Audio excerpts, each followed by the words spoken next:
Hey, it's Amy Shaw, the Soul Whisperer here. I'm going to go on a little bit of a rant, so if you don't feel like hearing a rant today, then you might just want to turn the video off right now and just be done with it.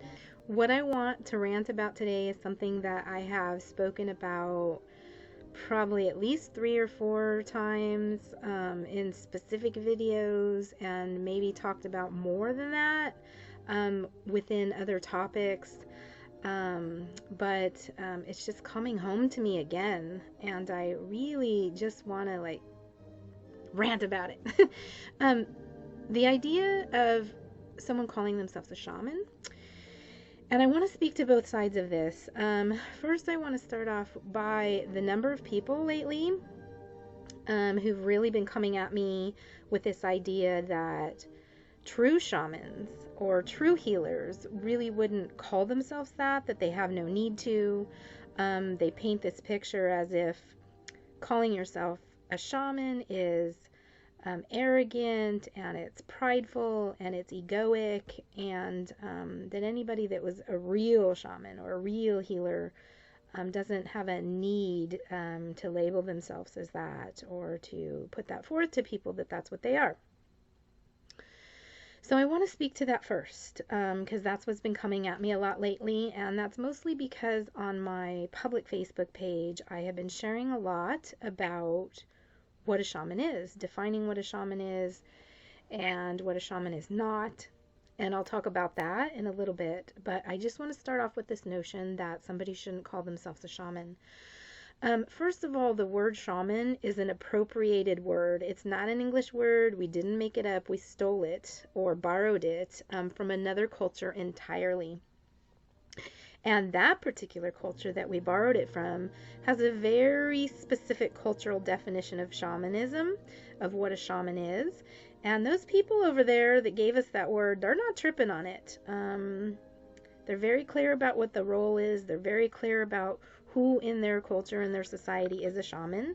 And those people that are shamans aren't afraid to call themselves shaman. So this notion that you can't call yourself a shaman, that that's somehow prideful and egoic, did not come from the original culture in which the term shaman was derived from in the first place. I think in the description of this video, I'm going to link a video that hopefully stays up on YouTube. Hopefully somebody didn't steal copyrighted information.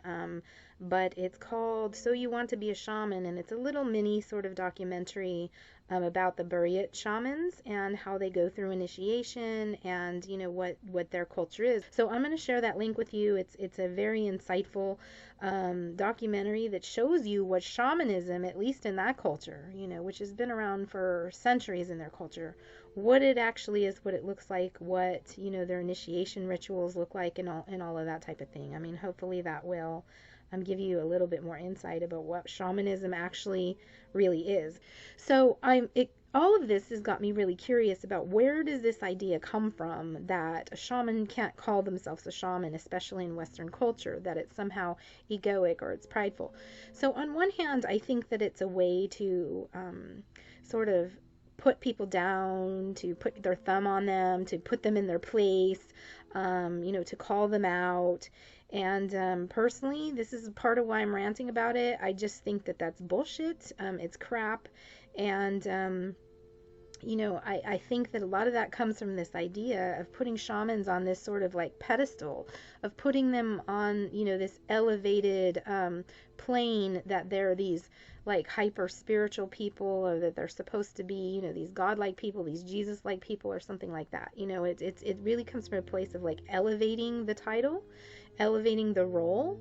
And then because it's being elevated, of course, somebody shouldn't be prideful enough to think that they could actually attain that, or be in that seat, or play in that role. Well, I think that this is fundamentally wrong, because most indigenous cultures that have some aspect of shamanism, like real shamanism, within their culture, this is not necessarily an elevated position. It's not a coveted position. Most people that find themselves in the position don't want to be in it. It's probably one of the least favored or coveted role in the tribe, actually, because well, there's a lot of reasons, really, and I don't want to talk about all those because it'll just derail me. This video is not about all those reasons why the role of shaman is not coveted, but it's really not. And even in Western culture, if someone really truly understands the shamanic process, the incredibly long, dangerous, difficult, painful, suffering path of shamanic initiation, then they would understand that nobody actually really wants to attain that. It's not a title that, somehow gives you some sort of privilege or respect or anything over anybody else. To me, how I look at it is it's just a job. It's a job no different than anything else, and I know I've said this 1,000 times before, but we certainly wouldn't tell a nurse, well, it's egoic to call yourself a nurse, and that's very arrogant and prideful of you to call yourself a nurse, so you shouldn't.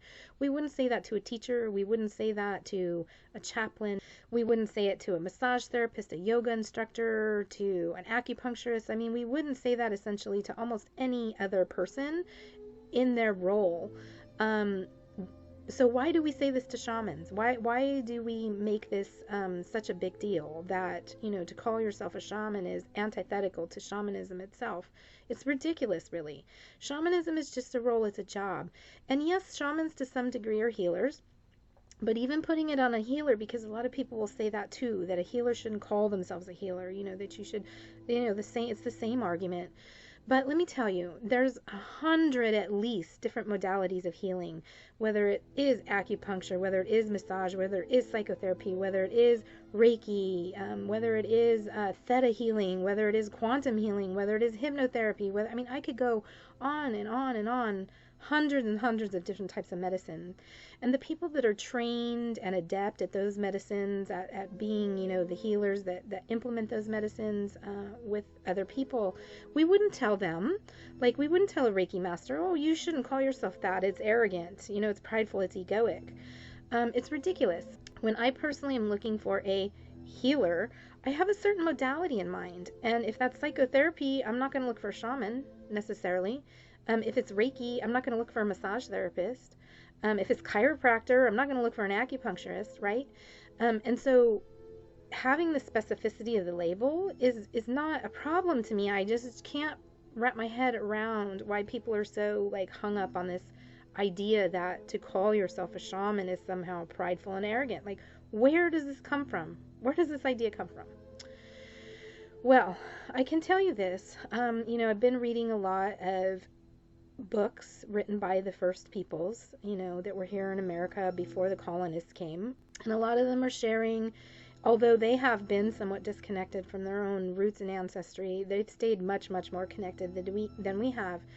A lot of these books, like Black Elk Speaks and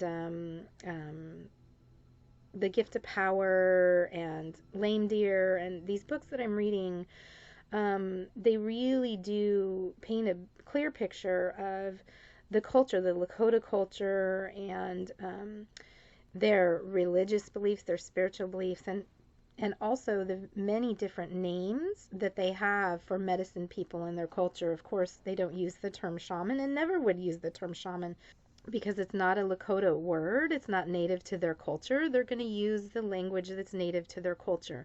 And in their language, they have many, many different words to describe very specific types of medicine people and healing. And so it's not one person and one word. In that sense, the actual role of shaman in Lakota culture is very unique and rare and specific. But you can have 4 or 5 different types of medicine people and how they use medicine that is apart from what most archaic cultures would call shamanism. But also, reading these books, I am learning that some of that idea that in the Native American cultures, it's considered arrogant and prideful to refer to yourself as a medicine man, to call yourself, some of these, different words for the different types of healer, that you let the community call you that, the people call you that, the people recognize you as that. I certainly understand this. It makes sense. But there's some problems with this. We don't live in Native American culture. I am not Native American. um, our sense of community is not the same.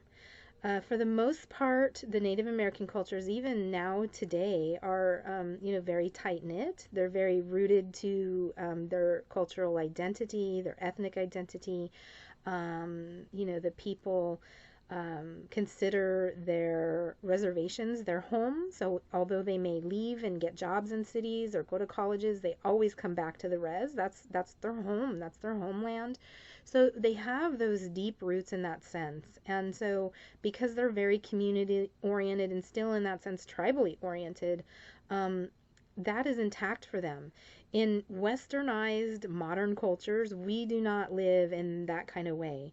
So this idea, and one of the reasons that I keep talking about what a shaman is and what a shaman isn't, is from a really heart of education. I really think that we're lacking a common understanding, and I see a whole lot of people calling themselves shamans that aren't, and a whole lot of people calling other people shamans that aren't, and a whole lot of people that are shamans that aren't calling themselves shamans because they're living under this idea that it's prideful or arrogant to call themselves that, or they somehow water it down and call themselves shamanic practitioners. I just see this, and it's just creating more and more and more and more and more confusion, and it's so frustrating. I think a lot of it comes down to the fact that people don't understand truly what shamanism is. They don't know what a shaman is. And yes, a shaman is very culturally defined. Every culture is going to have its own definition, its own sort of, understanding of what shaman is.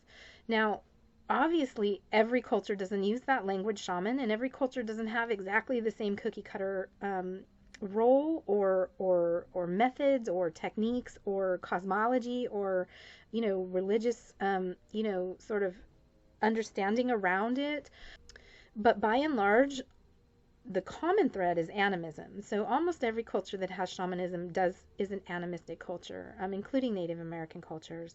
But there's a distinction, and I've talked about this before, between animism and shamanism. Not the same thing. A lot of animistic cultures do not have shamans.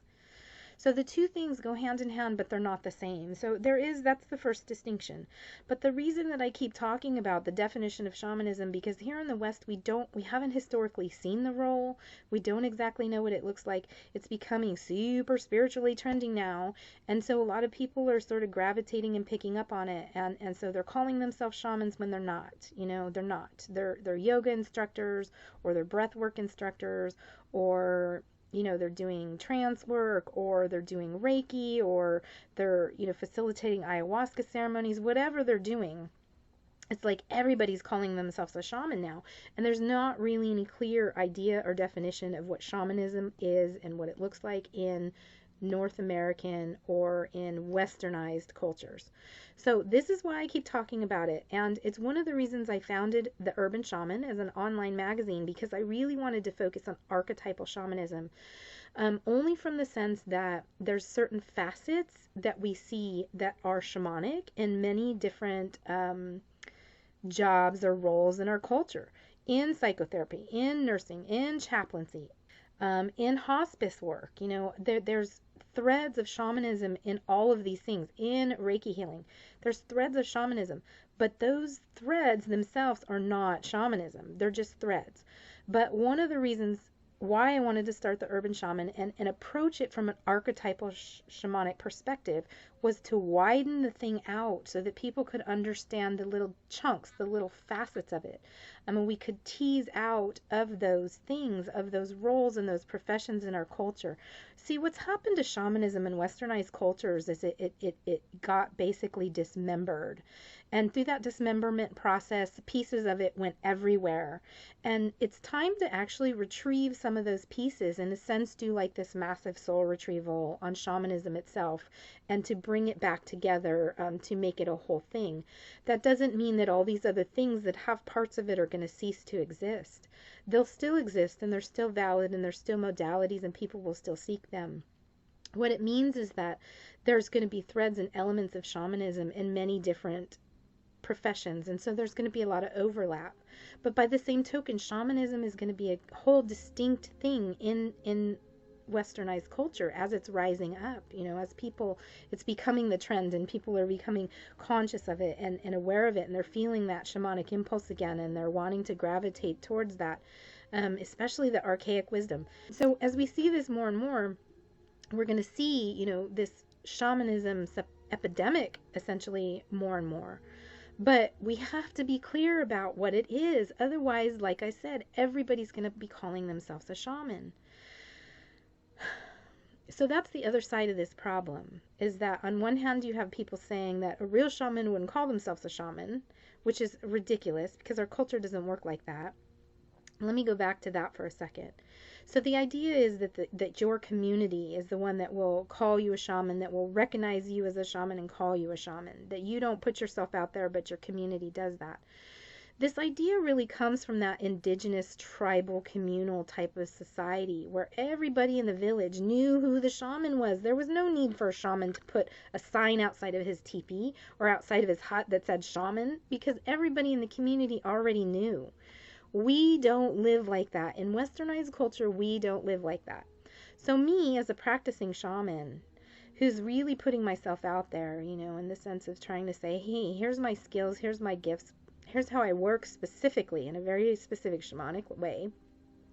I have to put a little sign out there on the top of my building, or advertise or market or whatever, so that people know when they're specifically looking for a shaman, they can find me.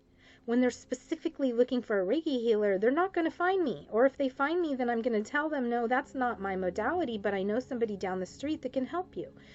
These are just, this to me is not a problem. The problem is myself. I live in an urban, suburban area, just like a lot of people in the United States do.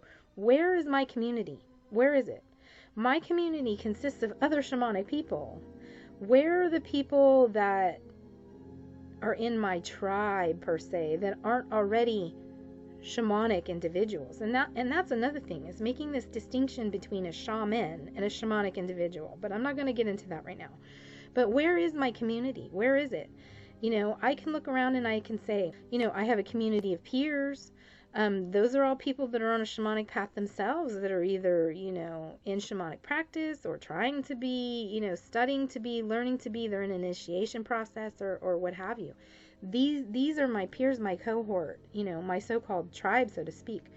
In traditional communities, tribal communities, they're not based on common experience or common, commonalities like our communities are artificially based in that sense, right? We seek out community of like-minded people, and we tend to draw borders and reject people that are not like-minded. So, in other words, Christians aren't going to be in my circle because most of them think that shamanism is evil and of the devil. People who are real strong social justice warriors are probably not going to find themselves too comfortable in my circle because I'm apolitical, and so we draw our community lines along these types of things. In normal tribal communities, it's not like that. It's a diversity, and the community is what it is, based on a shared lineage, a shared ethnicity, a shared locality, and it's a much more rooted thing. The diversity comes from gifts, personality, all these types of things, not all these other hyper political constructs that we've created in our westernized experiences. So when I look around and I say, okay, if my community is the one that defines me as the healer, as the shaman, where is my community? And that is a big part of shamanism, in our current culture. It is about building community. But sometimes that community that you're building, those aren't going to be your peers. They might be people that are hurting, that are seeking healing, that are seeking to learn, a more animistic, a more archaic, a more indigenous sort of way of life and looking at life. It might be that, but they don't necessarily want to be shamans, or they might not be your equal in some ways in terms of, the path that they're on or where they're trying to get to. I don't know, but that's the problem, is where is the community? You know, to say that, oh, it's your community that calls you a shaman. What? My other shaman cohort? Is it my neighbors? Where is the community? What community are we talking about here? Spirits are here. Lights are flickering, spirits are here. Anyway, yeah, so that is fundamentally a problem. And, you know, for me, being in shamanic practice, community is a big thing. And it's one of the fundamental reasons why I am trying to build local community, you know, in person to person, sitting with people, being with people, you know, a group of people that can carry each other, support each other in some way or another. And, within that community, if people want to, you know, look to me as their personal shaman, that's their choice. In the meantime, I have put my shingle out and I am calling myself a shaman, and people are coming to me and they very specifically are seeking shamanic healing. If I didn't do that, then they wouldn't know how to find that. They wouldn't know how to find me. So I don't fundamentally have a problem with that. But as I said, the flip side of that is that we have, because we are so archetypal in our understanding right now of what shamanism is, and we haven't gotten specific enough in defining that. We have everybody and their mother calling themselves a shaman, and this is fundamentally dangerous as well, because it's not everybody is a shaman. And I know people will look at me and think, oh, how arrogant and prideful you are to say who and who isn't a shaman, and especially to say that you are a shaman. I'm sensitive to that. I'm aware of that. By the same token, I've been a student at the Foundation for Shamanic Studies for 5 years now. I'm 2/3 the way into the 3-year program for advanced healing, blah, blah, blah. I'm not saying this to like brag and pat myself on the back and, you know, say like I'm amazing and this is the only way to the path by any means. What I'm saying is, okay, so I'm going to relate it to something totally different. About in 2010, so we're in 2019, 8 years ago, I enrolled in the Ancient Art Midwifery Institute. I really had a strong desire to be a midwife, and that's another, sort of role or quote unquote profession that really overlaps pretty significantly with shamanism, in my opinion. A lot of the shamans in some indigenous cultures were also equally midwives, especially the female shamans, of ancient times. They were also midwives. So there's a lot of overlap between midwifery and shamanism. But I first got the call into midwifery long before I got, the clear call into shamanism. And so I enrolled in Ancient Art Midwifery Institute. And I remember the founder, Carla Hartley, she would always talk about, trusting birth, and as a lay midwife, meaning a home birth midwife, a school that taught home birth midwifery, they were very leery of, suspicious of, and sometimes I want to say even hostile towards allopathic medicine, and specifically the interventions and approach to birth that allopathic medicine takes. So it's not, in most states, it's not really legal or allowed to have home birth, because if you go to nursing school and you get a master's degree, a midwifery nursing school, you're going to work in hospital. You're going to be a hospital midwife. So you're really contained tightly within allopathic medicine. You can't get out of it. To be a licensed, a certified nurse midwife, you have to go through a process. And some states allow you to go through that process, without going to a specific nursing school. You maybe go to a midwifery school. Some states will allow that, but they want you to be certified. Well, once you get certified, what that means is now you're being overseen by an OBGYN, a doctor. And I'm guaranteeing you 99.5% of the OBGYNs in North America will not oversee a midwife that's allowing home birth, because that OBGYN has to carry malpractice insurance. And that becomes a big liability and a big problem. And unfortunately, this is where allopathic medicine, in a sense, gets people by their balls. So even to try to be a lay midwife and go the route of certification, it's not going to work. It's just not going to work. You're going to be forced back into allopathy no matter what you do. So you almost have to go completely rogue and be radical about it and just do nurse midwifery practice sort of underground, by word of mouth. It's not that way in every state, but many states it is like that. And it's unfortunate, but it is that way. And so I remember Carla always talking, against certification, against, the midwives call the hospital midwives the medwives. They don't really see them as legitimate midwives because they're so contained by allopathy that it's really just the same thing as being a nurse practitioner or a doctor, right? You're not able to really do a lot of the interventions.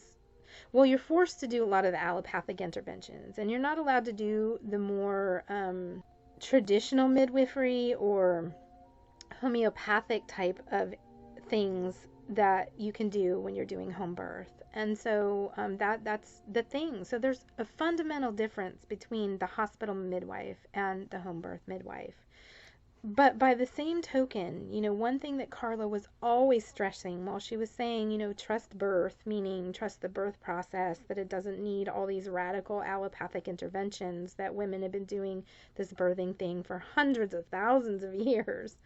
And it wasn't even until the 1930s that women started giving birth in hospitals. So trust the birth process. Not only was she strongly giving that message, she was also unapologetically giving the message that education is of utmost importance. Not everybody can just go out there and call themselves a midwife and have no education, not have a correct path of apprenticeship, not have the correct medical and anatomical knowledge. In the Ancient Art Midwifery Institute, you had to have so many hours of attending births, with already an experienced midwife before you were considered graduated, as it should be. So we look at that and we say, of course, because giving birth is, a big event, and things can go wrong, things can happen, and you have to be adept at handling that and prepared, and you have to really be able to lean in and diagnose things and all that stuff. Of course, we would say education is of utmost importance, and I'm glad. It's one of the reasons I chose that school, because they had that integrity. Well, I see shamanism essentially is no different. Yes, maybe people aren't physically, literally giving birth. By the same token, they're entrusting you with their healing, with their physical healing, their spiritual healing, their psychological healing. I mean, on every level. They're trusting you with their soul purpose on earth, with retrieving parts of their soul and helping them integrate those parts back in. And some of those parts are traumatized, and this is a big deal. And, a lot of people come and they do have malevolent entity attachments, and, they're suicidal, and this is a big deal. It's not something to take lightly. So in that essence, I would say that it's equally as important for the shaman to be on an initiatory path. It doesn't necessarily have to be a school. It doesn't have to be the Foundation for Shamanic Studies, where I have chosen, to go and to learn, to go through initiations and come deeper into an understanding of shamanic practice. It doesn't have to be my path, but it has to be some path, a shamanic path. And mentors are of the utmost importance. You can't just say, well, the spirits taught me everything. I mean, that's true, but in 99% of shamanic cultures, there are very specific initiations that have to happen.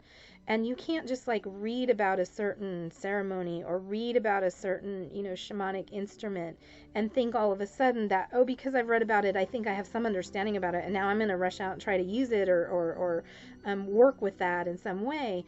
I mean, you can try that, but doing it outside of a lineage and without having the correct, initiation to it, the correct teaching about it from an elder and somebody experienced, I would just say that that's fundamentally a problem. And so, and it's really hard, I know, because I live here in the United States, it's really hard to find a one-on-one mentor in a very specific tradition, or a tradition that, will resonate and fit well within, modern Western culture. I understand this, and it puts us at a huge disadvantage. But just because it puts us at a disadvantage doesn't mean that we shouldn't seek those things or honor those things, be mindful of those things, and be slow and methodical and conscious about our shamanic path. And I just see too many people calling themselves shamans that are not conscious or methodical about their path.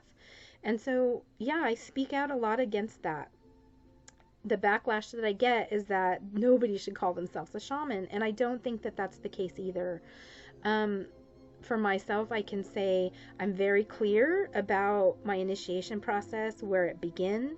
I'm very clear about the different shamanic facets that I embody and what the initiations were for those. I'm very clear about how those work.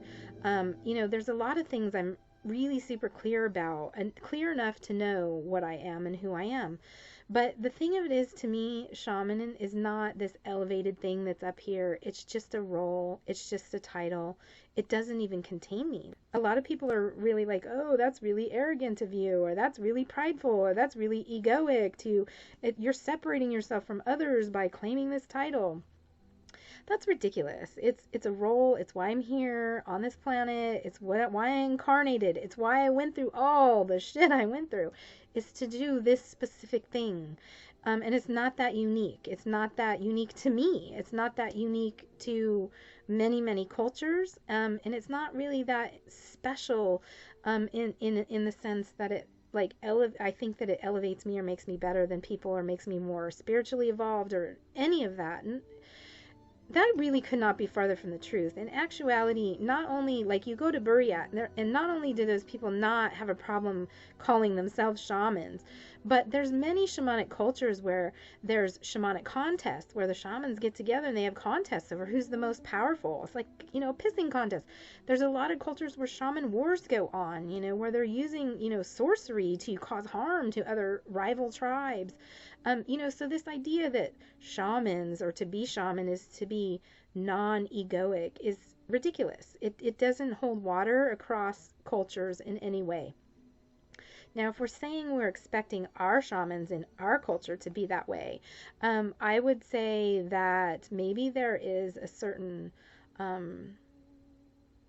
path for that, in the sense there's a certain way that we can expect our shamans, because we do live in such a sorcerous culture, to be healed, at least significantly healed, to have a level of discernment, a level of self-control, a level of emotional control. I mean, I think it's fair to expect our shamans to have that, for sure.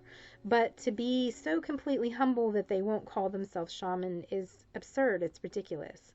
And to have this notion that just do the work and, don't worry about the title. I mean, in a way that is true, because I'm not hung up on the title. I really don't care what people call me. I don't care if people call me a shaman, a shamanic practitioner, or whatever they want to call me. A charlatan or a fraud. I don't really care. It doesn't matter, because it doesn't persuade me. I still keep just doing the work, and that's it. But in our culture, I know what I am. I know how it fits in, and the title is shaman, and there's just, that's it. So I put that out there. But in actuality, and I've said this before, the title shaman doesn't even hold me, Amy Shaw, the Soul Whisperer. It doesn't hold me. I am 1,000 times bigger than the title of shaman. That's what I don't think people understand. So when they're telling me, oh, it's arrogant, or it's prideful, or it's egoic, or it's separatist to put this title on yourself, I just want to tell them it's not egoic at all, because I know who I am, and I'm way bigger than that title of shaman. I just put it out there so that people who are seeking a very specific service or a very specific type of healing, they're suffering from a very specific type of thing that they think suits shamanic healing the best, that they can find me. That's it. It's as simple as that. So anyway, I'm done ranting, and thank you guys for listening. As always, if you have questions or comments, you have insights about it, you have certain ways you feel about it, and I know this is like a super hot topic. It triggers a lot of people. So there's usually somebody that will have something to say about it. Feel free, just be civil, polite, but feel free to share your perspective, leave your comments down below the video. You can definitely email me or find me on Facebook. It's Facebook/shamanic services. Yeah, I'm all around. And check out the Urban Shaman too. I mean, there's great articles. I'm always trying to, expand them. I have a couple people. I always have a list of people that are, waiting to be interviewed. I'm always looking for interviewers because I don't really want it to be the Amy show. I do want it to be more of a collaboration of different people with different insights and different ideas other than my own to add to the Urban Shaman. But I have a long list of people to interview and some really interesting ones coming up. So just check out the Urban Shaman when you get a chance. It's theurbanshaman.online, and check out the articles. You'll see what I'm talking about when I'm talking about archetypal shamanism, and the people that I want to have on to interview as practitioners. They're not necessarily people that call themselves shamans. In fact, most of them don't. They don't necessarily, call themselves shamanic practitioners. It's a variety of people, and that's intentional because I really want to flush out the archetype so that from that place of archetypal shamanism, we can start really discussing and get very, very definite in steering this notion of what shaman is in our culture, what it looks like, and what that role should be, actually. Again, there's a very big distinction between a shamanic individual, and that's somebody that may resonate a lot with the shamanic facets, different aspects of the shamanic archetype, but isn't necessarily a shaman. And that's a very important distinction to make. I did an interview with Andrew Camargo of the School of Modern Soul Science, and he talks a bit about that in the last interview I did with him. So you're free to take a look at that and see what he has to say about that. But anyways, that's it for now. I gotta go. I am all ranted out. Thanks for listening. I love you guys so much, and have a great day.